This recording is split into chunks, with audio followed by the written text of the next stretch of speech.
Every once in a while, you run into a situation where the objective test just won't work for offer and acceptance. Usually this is because the parties are using some term, and it's an important term, that's open to two or more reasonable interpretations. If that's the case, it might be difficult to objectively determine which of the two different interpretations will matter. I like to call these the sitcom cases because you usually have, like a sitcom, one statement that's being made and each of the parties has just a different understanding of what that statement actually looks like. Because they each attach a different meaning to the term, and because the court doesn't have a principled way to figure out that one side's understanding should be the right one under the objective test, the court is ultimately going to have to pitch the whole thing out.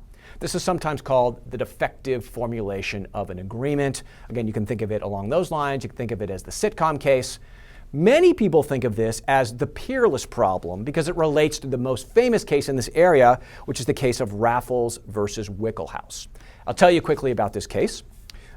There was a seller named Raffles and a buyer named Wickel House, and they entered into a contract where Raffles was going to sell Wickel House some cotton on the ship Peerless. It was arriving, on a ship named Peerless.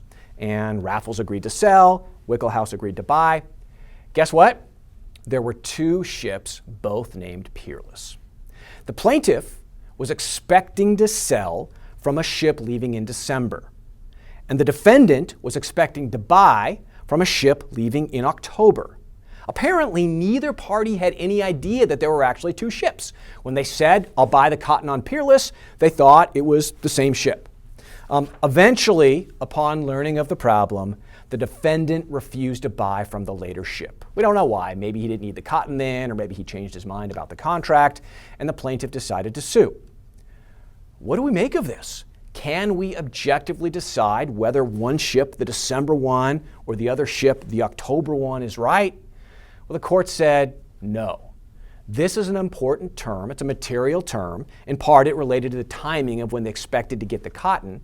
And because the court didn't have a principled way of saying this interpretation is right or that interpretation is right, they said there's a defective formulation of agreement.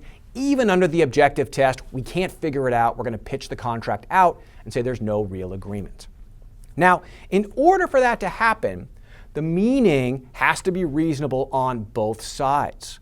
Otherwise, you won't have a Peerless problem, and the court is going to say to one party, your understanding is really out there. We're not going to go along with that. We don't think that's objectively reasonable. I'll give you a quick example of that. There was one case where a restaurant or a bar initiated a contest. And it was a sales contest or something like that. And it said, if you sell the most of this particular product or if you win the contest, you will get a Toyota, a brand new Toyota. And so a number of people tried, and eventually the winner stepped forward and said, I won the contest, I'd like to get my Toyota. And the restaurant brought out a plastic figure of the Star Wars character Yoda and said, here you go, here's your Toyota. When they sued and they said, I'd like my actual car, the court had to decide whether or not the Peerless problem should apply. What do you think? Is this a defective formulation of agreement?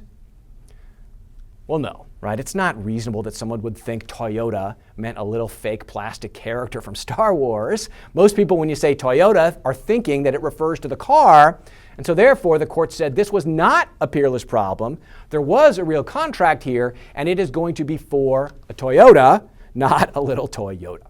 So only if you've got situations where it's a critical term, each side thinks differently than the other, and they both are reasonable in their understanding, then you might have a Peerless type problem. We're going to have to pitch the whole thing out. The objective test just breaks down.